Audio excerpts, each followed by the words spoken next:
Hello, I'm Preston, if you didn't know. And if you do know who I am, what's up?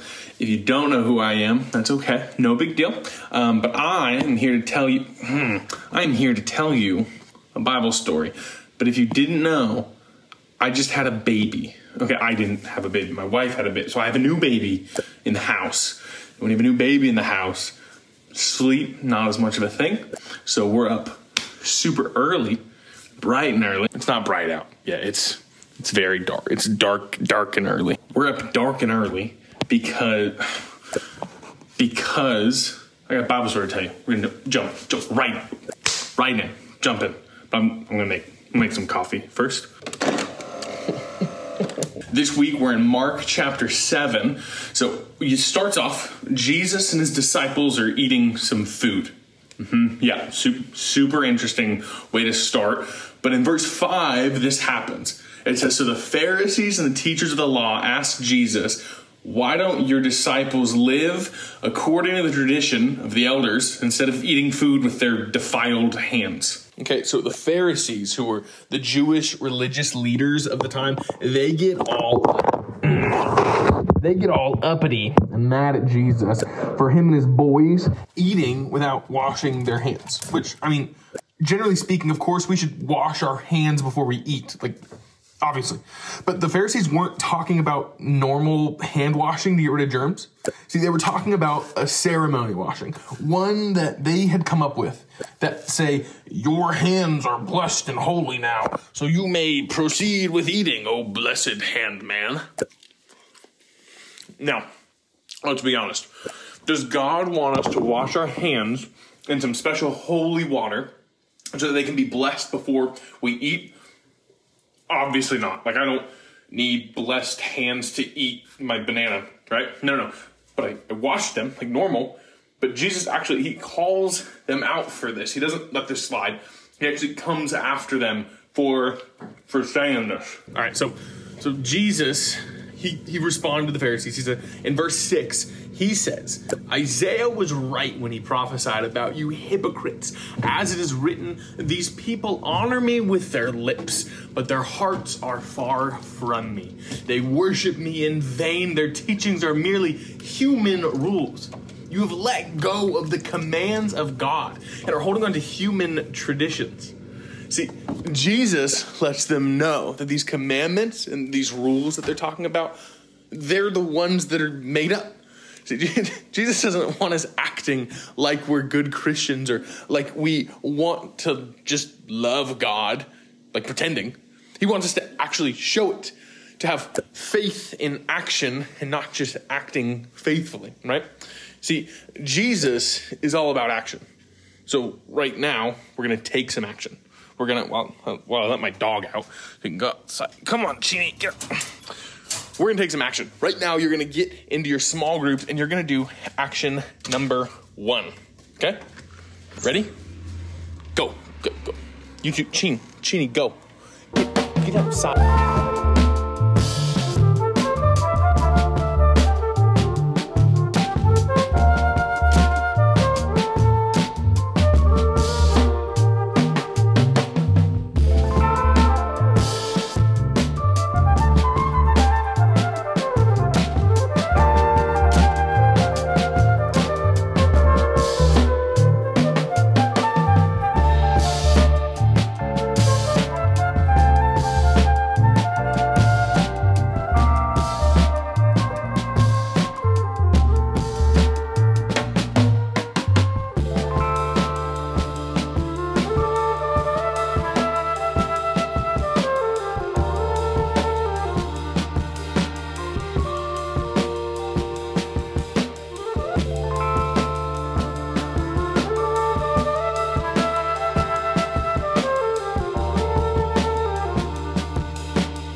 your group?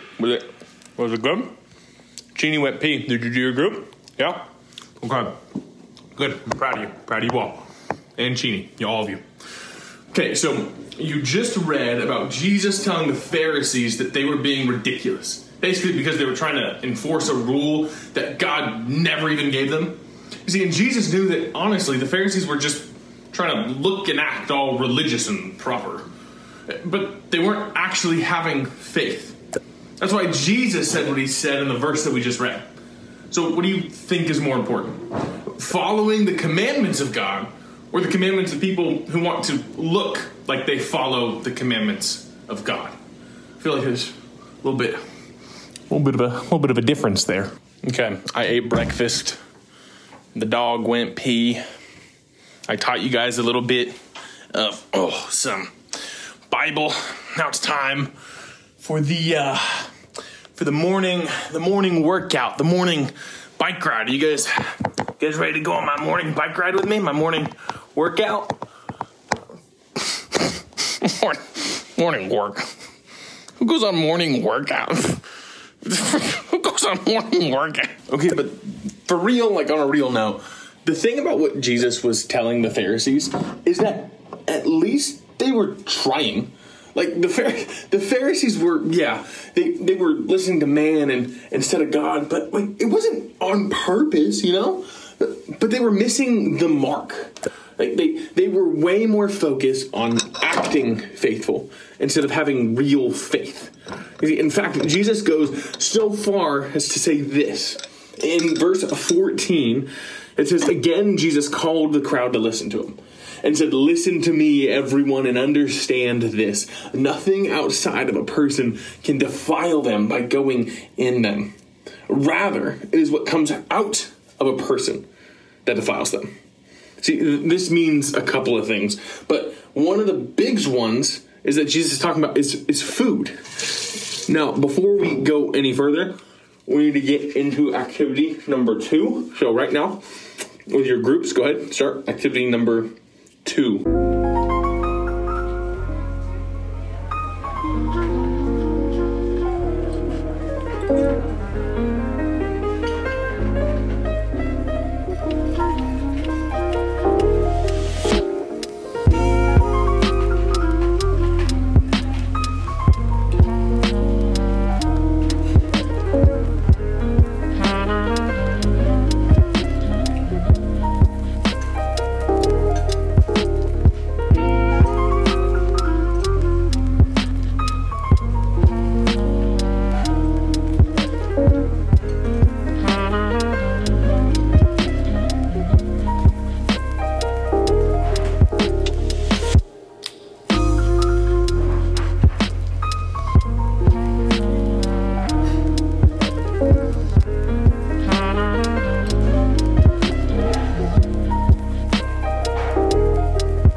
Okay, real talk.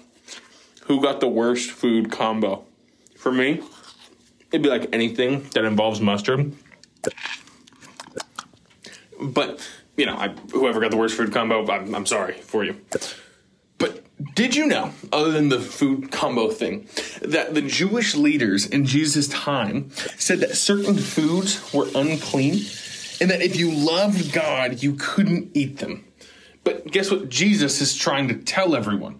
He's saying, hey, guess what? None of that matters. God doesn't care about what you eat. Like, there's nothing that you could eat that could make God mad at you, because he cares about your heart, not your plate.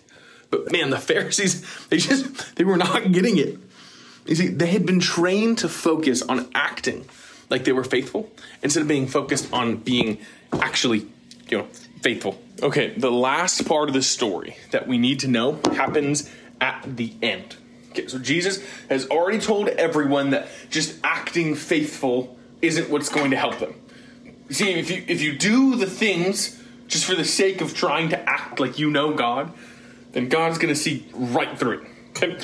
In fact, Jesus goes as far as to say that it's not what goes in you that matters, it's what comes out. He talks about how the only way to have faith is to have action. And the only way to have faith that has action is to avoid things that come from within us, like anger, jealousy, greed, lying, stuff like that. We need those things to stay away from us. We got to avoid those things, not any type of specific food or any certain way to wash our hands, right? Those are the things that we need to avoid, the things that are coming from within us. You see, Jesus tells us that the only thing that God cares about is that we have a faith that is real, not one that acts like it is. See, Jesus desires faith in action, not just acting faithfully. But what does that look like to you? Like, what are some ways that you can start having a faith in God that's real and not one that just is pretend, is faking it? I'm not saying you're faking it, but what I'm saying is we need actual steps to have faith in action. Like, maybe it's praying more, but not just when your mom tells you at the dinner table. Or maybe it's reading your Bible more on your own, not just at church or on the weekends when you know, like, you're supposed to, right? Maybe it's doing it on your own. Whatever that way is, think about how you can have a faith that is real with your action and not just faking it or pretending. Remember, Jesus desires faith in action, not just acting faithfully. So we got to make sure we figure out what those actions are. So it's time for your third final action with your small groups. I got to go. It's time for me to get out of here. And I will see you guys next week. Bye, guys.